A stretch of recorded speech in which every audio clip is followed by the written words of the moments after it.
Last year, Angel Memorial Hospital treated more than 40,000 patients, many in need of special love and care. This story is not a recreation. It begins on the streets of Boston on July 23, 1990, as a call for help sends ambulance driver Amy Knapp racing to the scene of a hit-and-run accident.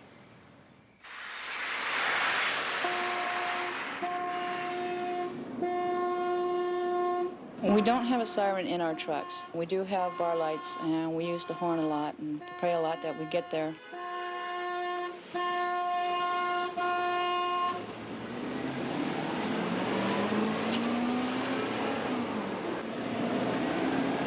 She's supposed to be right around here. A woman called, she drove by and saw it. I don't think there's much of a difference between us and a people ambulance. We're there to do the same thing, to try to save a life. Here we go.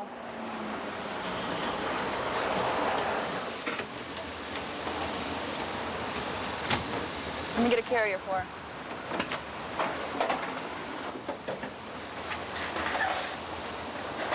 It was just laying out there in the road when I drove up, and the lady and I pulled over.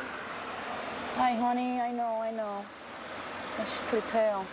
Yeah, it looks like somebody's pet. The guy that hit it just kept going on. Yeah, they do that all the time. All right. Hi, hon. I got 4 cats of my own, so thanks for coming. Hey, thanks for sitting by her. All righty.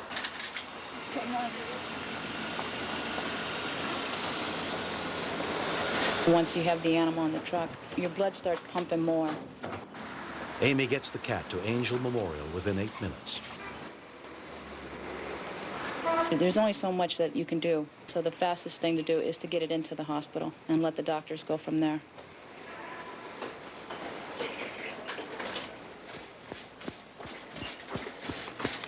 Hey, do you guys see in the ready room? Here at Angel, we can see anything from a guinea pig to a snake, a dog, a cat. We see everything. The cat that had been hit by the car was treated, and her prognosis looks good.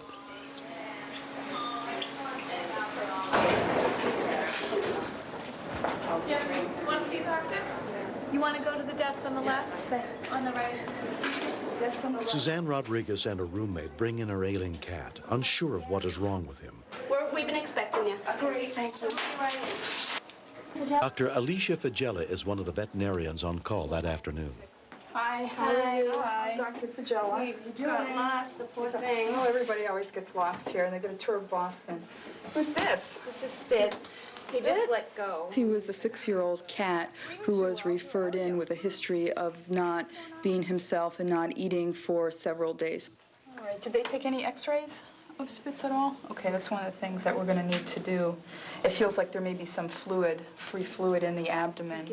He was suffering from some type of probable liver disease because he was so yellow. He is a very, very sick cat. I can't tell you yet exactly what's going on, but it is very guarded prognosis right now. X-rays are taken almost immediately. You don't see any obvious masses in there? No, it's a big liver, and if you... Are you thinking about an ultrasound? Yeah. Now, an ultrasound adds more to your bill. Unfortunately, we're at, a crossroads where either we try and treat or we don't want him to suffer.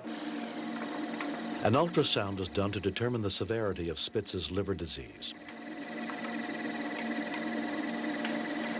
I can't guarantee you that if you do decide to continue that we won't end up having to put him to sleep in a couple of days. Since you've invested this much time and this much financial commitment, emotional commitment, I think it's certainly reasonable to at least give him the night and see how he does. Okay? Yeah, I can do that. Okay. There are all kinds of considerations that you're hit with that you have to make decisions very quickly. And you want to do what's right, but... You get real attached. I've had him for 6 years, and he was like a kid. He has his own personality.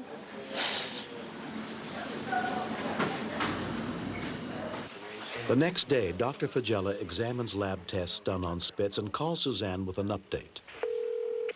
Is this Suzanne? You want so much to help the animal, you want so much to help these people, and yet you're dealing, one, with a serious disease, so you don't know, can you help this cat? I'd like to save my cat. Right. But I don't have the money to save my cat. Yeah. I want to put my cat to sleep just because I can't pay. I know. It's a very difficult decision. Why don't you come on in? We'll put you in a room.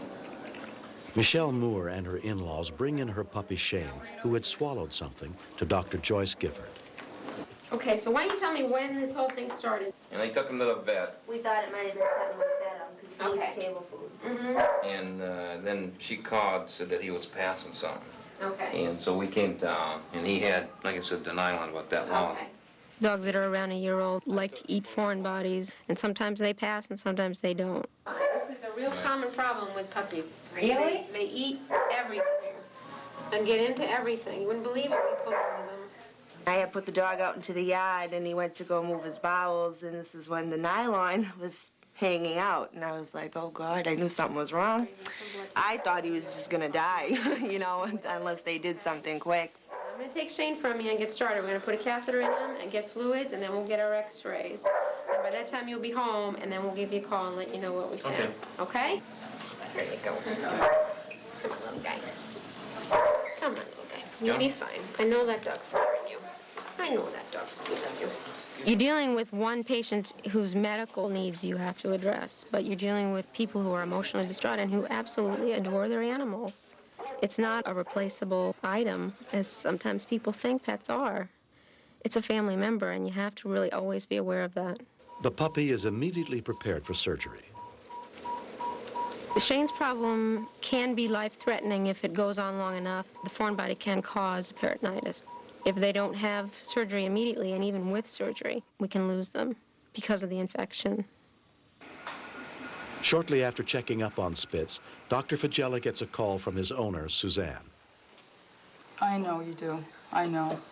And I know it's very hard for you because there's nothing you could have done to prevent this disease from happening, and you gave him every chance. So, okay.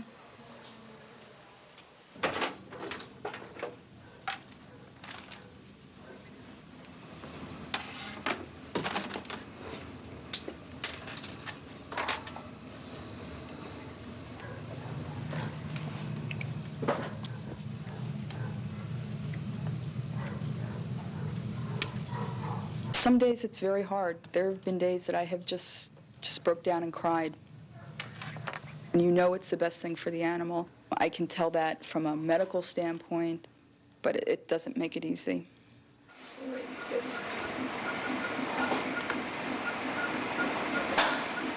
All right. Okay, you were a good boy, weren't you, huh? You were a very good boy. Yes. You had a very good life. It's all right. Good boy. You just go to sleep. There you go. All right, Spitz. I was sad. I felt sad for her because she loved this cat so much. I felt sad for him, too, for the cat. You know, he certainly had a very good life, and it's a horrible disease, but all of a sudden, we're at the end. Thanks, Tony. In the operating room, Dr. Michelle Kudish performs the delicate surgery on Shane. We see any number of animals that come in after eating rocks and corn cobs and things like tinsel at Christmas time. Yep, it's pantyhose, all right. Hopefully the owners will be a little bit more aware now of what they can and can't allow this puppy to play with. The surgery itself went very, very well. Got the whole pantyhose out. What kind of pantyhose was it? No idea. It was all bunched up, and I had to cut it. It was not. I don't think it was a full pantyhose. How was your date today? For Suzanne Rodriguez, her roommate Gail Mahoney, and Gail's cat Cooper Black, adjusting to life without Spitz hasn't been easy. Under the bed. He's been meowing a lot lately, too. It's only been 2 days, but I can still feel him around the house. I couldn't go any further with treatment. because they couldn't guarantee that my cat would ever get better, and I just really couldn't afford to spend thousands of dollars, and I really didn't want it to come down to that kind of situation, but I knew I had to do it this way. I knew I had to be fair, and I think I made the right decision. I know he's okay now.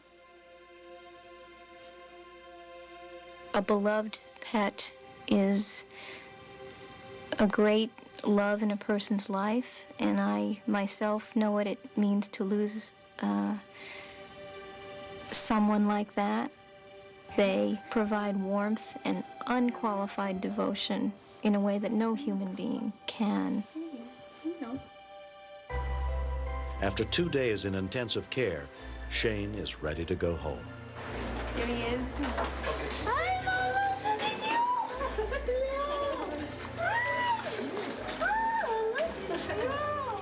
you. You don't realize how close and attached you can get to an animal, not just a dog, but any animal. You know, you think some people are crazy because they go nuts over a bird or a cat or whatever, but he's a really good dog.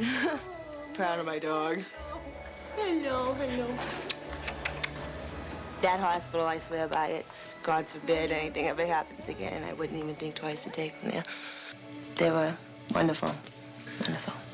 There you go. I love my dog. Good boy.